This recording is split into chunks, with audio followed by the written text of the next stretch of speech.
My phone rings with Mom's special ringtone, the old country song she used to hum while cooking Sunday dinners. I press the speaker button, balancing my laptop on my knees as I curl deeper into my home office chair. "Calla, sweetheart, are you busy?" Mom's voice bubbles through the speaker, that special cheerfulness she reserves for family announcements. "Just finishing a client proposal." I minimize the spreadsheet where I've been calculating quarterly projections for a healthcare startup. "What's up?" "Well, I wanted to share some exciting news." She pauses for dramatic effect. "Your brother just bought that beautiful Tudor in Oakwood Hills. You know, the one with the stone pathway and those gorgeous maple trees?" My fingers freeze over the keyboard. Finn bought a house in Oakwood Hills? The exclusive neighborhood where homes start at $500,000. The same neighborhood where I lost a bidding war last spring. "Yes, they close next week. Your father and I are just thrilled." I straighten in my chair. "That's unexpected. Last month he was saying the market was too expensive." "Oh, we helped him out a bit." Mom's voice lilts upward. "We gave him $85,000 for the down payment. Nothing makes us happier than seeing our children settled." The room tilts sideways. $85,000. I grip the edge of my desk to steady myself. "Mom, that's incredibly generous." "Well, you know how it is. Finn's starting his life, and that neighborhood is perfect for when they have children." She pauses. "You've always been so independent, sweetie. We figured you didn't need help." The words land like a slap. Independent. The family code word for, we don't have to worry about Calla. My phone buzzes with a text notification. I glance down to see an alert from my bank. "Unusual account activity detected. Attempted access to closed joint account number 4582. The joint account I closed 3 weeks ago. The one I originally opened to help Dad pay his medical bills when he lost his insurance." "Mom, I need to go. Something's come up with work." "Always working. That's our Calla. Will we see you Sunday for brunch?" My mind flashes back to last month's family dinner. Dad raising his glass to Finn's new temporary job at his friend's landscaping company. Finally doing real work with his hands. Meanwhile, my business, the one that paid their property taxes last year, was dismissed as just consulting. "Calla? You there?" "Sorry, Mom, I've got to run." I hang up before she can hear the tremor in my voice. I dial my attorney's number from memory. Morgan Cooper's office. "It's Calla Whitaker. Is she available? It's urgent." 2 minutes later, Morgan's crisp voice comes through. "Calla, what's happened?" "My parents just tried to access our old joint account, the one we closed last month. The attempted access was logged. They can't touch what they don't know exists. They just gave my brother $85,000 for a house down payment." My voice sounds hollow even to my own ears, right before trying to withdraw from my account. A pause. "I see. And what would you like to do about this information?"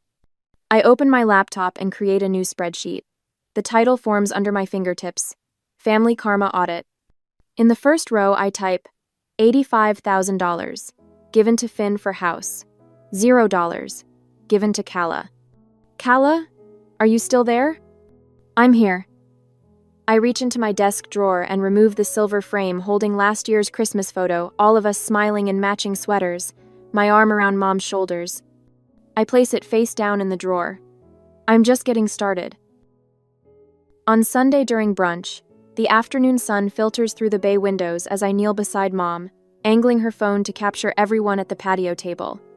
Dad and Finn crowd together with Taylor, their smiles practiced and wide for the camera. "Just one more," I say, pressing the shutter button. A notification slides down the screen, a group text. My finger accidentally taps it before I can stop myself. "Whitaker family chat. No Calla." The breath freezes in my lungs. 3 years of messages from a thread I never knew existed. My eyes dart across the screen, catching fragments as I scroll quickly. "Dad, closing tomorrow on the Oakwood house. Finally beat those California transplants driving up prices." "Finn, that family that outbid us last year moved to Seattle. Karma. The family that outbid them. My bid. On the Tudor with maple trees that I'd fallen in love with last spring. Mom, remember we need to check Calla's joint account before she notices. Graham, can you stop by the bank Tuesday? Finn, Little Miss Independent won't even realize. She's too busy consulting to check her statements. Taylor, you guys are too much. Family takes care of family." My fingers turn to ice. I nearly dropped the phone. Kala? Are you finished? Mom's voice pulls me back. I hand her the phone, muscle memory taking over while my mind spins. Perfect shots, I manage to say, my voice surprisingly steady. I slip back to my place at the table, now hyper-aware of the physical distance. Everyone else sits clustered at one end, shoulders touching, voices overlapping while I occupy what suddenly feels like the children's table at Thanksgiving dinner. Finn leans forward, elbows on the tablecloth. So I was thinking about redoing the roof right away. The inspector said it's got 5 years left, but why wait? We're talking copper accents, architectural shingles. Sounds expensive, Taylor adds, her voice bright with anticipation. 18,000, right? I sip my water, calculations running through my head. That's a significant investment. How are you planning to cover that on your landscaping salary, Finn? The question comes out measured, curious rather than accusatory. The table falls silent. Mom's spine straightens as if pulled by a string. Why are you always so aggressive? She asks, her voice tight with warning. Dad places his fork down with deliberate care. That tone is unladylike, Kala. It's intimidating to men when women talk about money like that. Finn snorts, reaching for another biscuit. Feminist Kala at it again, counting every penny. Some of us prefer to live a little. We're helping with the landscaping, Mom interjects, folding her napkin into smaller and smaller squares. The yard has so much potential with those maple trees. The same maple trees I'd planned to build a reading bench under. Taylor nods enthusiastically. Family takes care of family. Your parents helped with my student loans too. She reaches across to squeeze Mom's hand. I don't know what we'd do without them. My phone vibrates in my pocket. A text from a number I haven't seen in years. Greer Hollis. We need to talk about Florida. Cousin Greer, the black sheep who vanished from family gatherings 5 years ago after a mysterious argument with Dad about Grandma's estate. Before I can respond, another message arrives, this one from Morgan. Discovered forged signatures on timeshare sale. Call me as soon as possible. The dining room door swings open, and Rebecca, my assistant, steps in with practiced confidence. She nods politely to my family before approaching with a manila folder. Sorry to interrupt Sunday brunch, but these required your immediate attention. Her eyes convey a different message. I've got your back. You brought work to family brunch? Mom's voice climbs half an octave. If you keep putting business before family, we'll have to reconsider your invitation to the holiday gathering. Dad's expression darkens. This attitude of yours is damaging our relationship, Kala. Your brother never brings work to family functions. Finn smirks over the rim of his mimosa. Maybe if you weren't so calculating all the time, you'd actually find a husband who could put up with you. I accept the folder from Rebecca with steady hands, feeling strangely detached from their barbs. For the first time, I see the pattern with perfect clarity, how they've used my independence against me, how they've reframed my success as a character flaw. Thank you, Rebecca. I stand, tucking the folder under my arm. I should review these. As I walk toward the guest bathroom, my phone buzzes again. Morgan's message is brief but electric. Documents received. This is worse than we thought. I lock the bathroom door and lean against the cool marble counter, confronting my reflection in the mirror. The woman staring back doesn't look betrayed or broken. She looks clear-eyed, resolute. The question forms in my mind with perfect clarity. Would I continue supporting people who see my independence as an invitation to take more? Or would I finally draw the line they've been crossing for years? The answer comes not in words, but in the straightening of my shoulders and the steel entering my spine. I open Rebecca's folder to find 15 years of family financial records, meticulously organized and highlighted. Attached to the first page is a sticky note in her precise handwriting. You didn't imagine it, it's all here. My phone vibrates at midnight, Finn's name flashing on the screen. I consider letting it go to voicemail, but answer on the third ring. Hey, what's going on? I keep my voice neutral, sliding out of bed and walking to the kitchen. Kala, thank God. Finn's voice carries that particular breathless quality he reserves for financial emergencies. The home inspection found black mold in the attic. I need $18,000 for remediation before we close next week. I fill a glass with water, taking a long sip before answering. That's a significant amount. What did the bank say? Come on, you know they won't extend the loan this late in the process. His voice shifts, softer now. It's just a short-term thing. 60 days, tops. The microwave clock glows 12:17 a.m. I place my glass on the counter with a deliberate click. Have you asked Mom and Dad? A pause. They suggested I call you, said you're flush with cash from that healthcare contract. Of course they did. I trace a finger along the granite countertop, feeling its cool solidity against my skin. I can't help you, Finn. What do you mean you can't? Or won't? His voice hardens. This is family, Calla. Yes, it is. I end the call and block his number. The morning brings 3 voicemails from Mom, each progressively more wounded. The last one makes my stomach twist. Honestly, Calla, I don't understand why you're being so difficult about helping your brother. Aunt Judy asked about you at Bridge Club yesterday and I hardly knew what to say. Family supports family. That's how we raised you. I delete all 3 without responding and drive to my downtown office. The autumn sky stretches clear blue above the city skyline, mocking my darkening mood. Rebecca meets me at the elevator, coffee in hand and worry in her eyes. Your 10 o'clock canceled, but there's something else. Your parents are in the conference room. I stop mid-stride. What? They showed up 20 minutes ago. Said they needed to speak with you urgently. She lowers her voice. Your Kensington healthcare clients are due in 45 minutes. Perfect timing. I take the coffee, inhaling its bitter strength. Tell them they have 15 minutes. Mom rises when I enter, arms outstretched as if for a hug I have no intention of giving. Dad remains seated, examining the room with the appraising eye of someone mentally calculating square footage costs. Darling, we've been so worried. You haven't returned any calls. Mom's floral perfume fills the air between us. I'm preparing for an important client meeting. I remain standing. What's so urgent? Dad clears his throat. It's about your brother's house. The inspection revealed some issues that need immediate attention. I'm aware. Finn called at midnight. Then you understand the urgency. Mom places her hand on mine. I resist the urge to pull away. We've already done so much for him with the down payment. We thought perhaps you could handle this small repair. Small. $18,000 is small. Number. The single word lands with surprising weight. Mom blinks rapidly. Dad's jaw tightens. Calla Elizabeth, he says, using my full name as he did when I was 10. Your brother needs help. And I needed help last spring when I lost the bidding war on the house he's now buying with your money. My voice remains steady.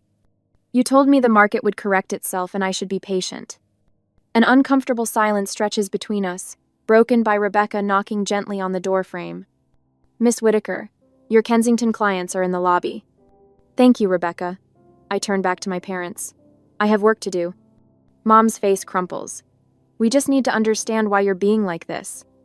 Like what, Mom? Independent? The word tastes acidic on my tongue. They leave with tight smiles and promises to figure something out. I watch them go, wondering how many times I've capitulated to similar ambushes over the years. 2 hours later, my phone pings with a credit alert. I excuse myself from the client meeting to check the notification. Unusual activity detected on Visa account number 4719. An account I never opened. The afternoon becomes a blur of phone calls and documentation. A credit card in my name with $9,600 in charges at home improvement stores. Family vacation photos on Facebook from a Lake Michigan trip I knew nothing about. A collection agency calling about Finn's truck loan with my forged signature as co-signer. This is a clear pattern, Morgan says when I call her. The attorney's voice carries the professional calm of someone accustomed to family betrayals. How soon can you meet? Tomorrow morning. Bring whatever documentation you have. And Calla, consider changing your locks. I hang up as my office door opens. It's Rebecca, holding a thick manila envelope. Your cousin Greer called while you were on the phone. She asked me to give you this in person, not by mail. Rebecca hesitates. She said it's about your grandparents' Florida property. My fingers tremble slightly as I open the envelope. Inside, a stack of notarized documents show a timeshare sale from 3 years ago with my signature on the transfer paperwork, a signature I never made. More damning is the second document, a copy of my grandparents' will, highlighting a separate inheritance designated specifically for me, money I never received. My phone rings. Morgan. I've reviewed the preliminary documentation, she says without preamble. We have a solid paper trail of financial exploitation spanning at least 5 years. This isn't just family taking advantage, Calla. This crosses into criminal territory. I feel something shift inside Minot, the crushing weight of betrayal, but something unexpected: lightness. While organizing my desk drawer, I find the receipt for the platinum watch I bought Dad last Christmas, $750 I couldn't really afford, but spent anyway, wanting to see his face light up. Attached is a return slip dated the 26th of December. Store credit issued to Graham Whitaker, $750. The next morning, I meet Greer at a coffee shop downtown. My cousin looks both older and more resolved than when I last saw her at Grandma's funeral. "They did the same to me," she says without preamble. After I questioned why Uncle Graham was handling Grandma's estate instead of the designated executor. Suddenly, I wasn't invited to family functions. Mom started telling everyone I was having mental health issues. I wrap my hands around my mug. How much have they taken? From me? About $40,000 in inheritance I can prove. From you? She slides another folder across the table. Based on these records, nearly $300,000 over the past decade. My stomach drops, but my voice remains steady. How did you get these? Aunt Iris left her email logged in on my laptop last Thanksgiving. I've been gathering evidence ever since. She meets my eyes directly. They've been selling off family properties for years, Calla. Properties with our names on the deeds. That afternoon, Morgan calls again. I've spoken with my partners. We'd like to handle your case pro bono. Her voice carries unusual emotion. This is elder abuse in reverse. You're not alone in this situation. Later that day, my mentor Diane suggests a comprehensive documentation strategy for the inevitable family confrontation. Create packets for each person, everything organized chronologically. No emotion, just facts. Rebecca stays late 3 nights running, helping organize years of financial records into color-coded evidence packets. You know this means war, she says, sealing the last envelope. Number, I shake my head. This means justice. I send a certified letter requesting a family meeting at my home office on Saturday. They try to reschedule 3 times. I remain firm. Finn calls Thursday night, his voice slurred and angry. You need to stop harassing the family, Calla. Mom's blood pressure is through the roof because of your bullshit. I'll see you Saturday at 10, I reply and hang up. After he calls back 6 times, I block his number too.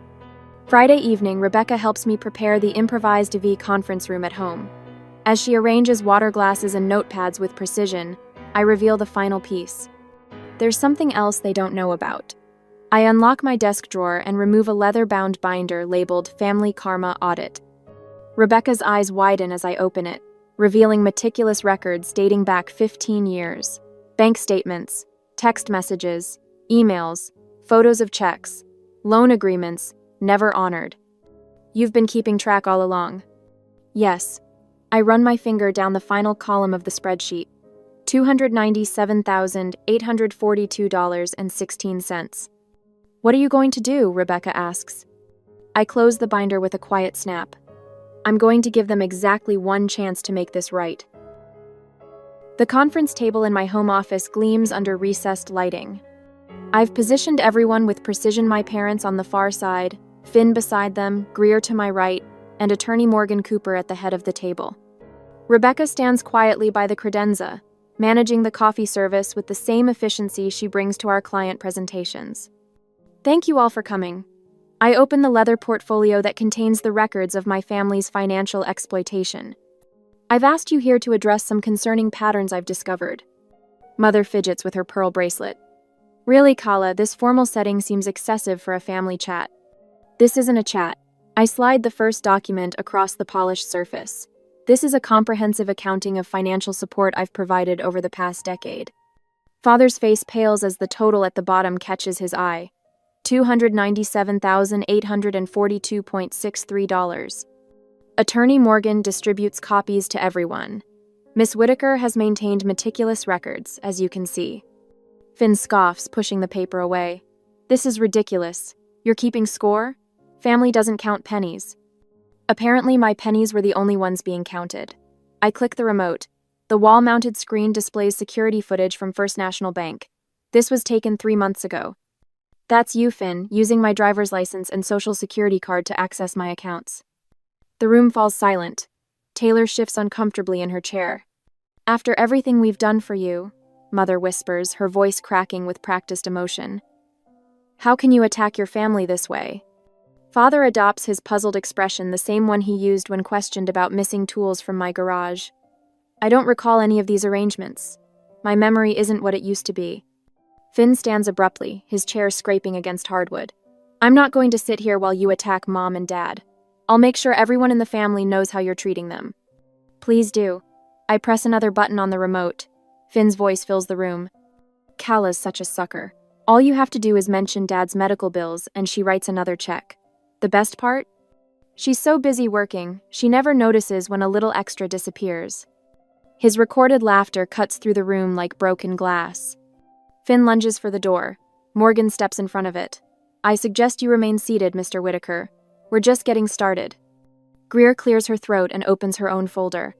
I have the documents regarding the Florida timeshare sale. She spreads papers across the table. These signatures were forged. The handwriting analysis confirms it. Mother's mascara begins to run. Father stares at the floor, knuckles white against his armrests. Identity theft carries serious penalties. Morgan explains, her voice steady and professional. Wire fraud, forgery, unauthorized account access, these are criminal offenses with potential jail time. Rebecca serves coffee with quiet efficiency, placing cups in front of each person. Nobody reaches for them. If you discovered your family had stolen your identity and taken nearly $300,000 from you over a decade, I ask, looking each of them in the eye, would you pursue criminal charges, or would you give them one last chance to make it right? The question hangs in the air. Mother's confident facade crumbles first. Her shoulders curl inward as she stares at the spreadsheet. We never meant. You meant exactly this, I interrupt. The text messages planning to access my account before she notices make your intentions clear. Finn jumps up again. This is insane, I'm leaving. Morgan doesn't move from her position by the door. There are 2 police officers in my car outside. One word from Miss Whitaker, and they'll come in with warrants. Father hasn't spoken since the evidence presentation began. He sits motionless, eyes fixed on the table. Mother's crying turns from delicate tears to ugly sobs. You can't do this to your family. You did this, I correct her. My voice remains steady despite the rage burning in my chest. Every time you called me independent while taking advantage of my generosity. Every time you celebrated Finn while dismissing my success. Every time you forged my signature or accessed my accounts without permission. Taylor stands suddenly. I didn't know any of this. She looks at Finn with disgust. You told me Kala approved those loans. Taylor Finn reaches for her arm. She pulls away. Don't touch me. She grabs her purse and moves toward the door. Morgan steps aside to let her pass. The confident family unit that walked into my office an hour ago has disintegrated. Mother cries into a tissue.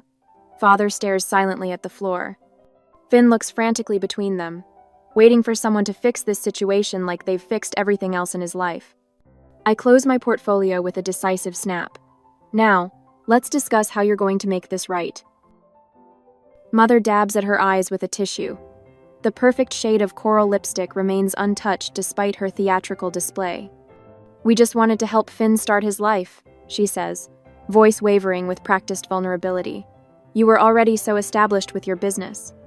Father leans forward, elbows on the polished conference table in my home office. We always intended to leave you more in the will, to balance things out. His fingers tap a nervous rhythm against the mahogany surface. Finn, slouched in his chair, perks up. What we need is a family healing retreat. Not all this legal nonsense. He gestures dismissively at Attorney Morgan, who sits beside me with perfect posture, her silver pen poised over her legal pad. Mother nods enthusiastically. Your father and I were thinking we could sign over our timeshare in Scottsdale as fair compensation. The association fees are reasonable, and you'd have a vacation spot whenever you want. The same worthless timeshare they couldn't sell last year. The one with a lien against it for unpaid maintenance fees. I maintain eye contact with each of them as I open the leather portfolio Morgan prepared. From it, I withdraw 2 sealed envelopes.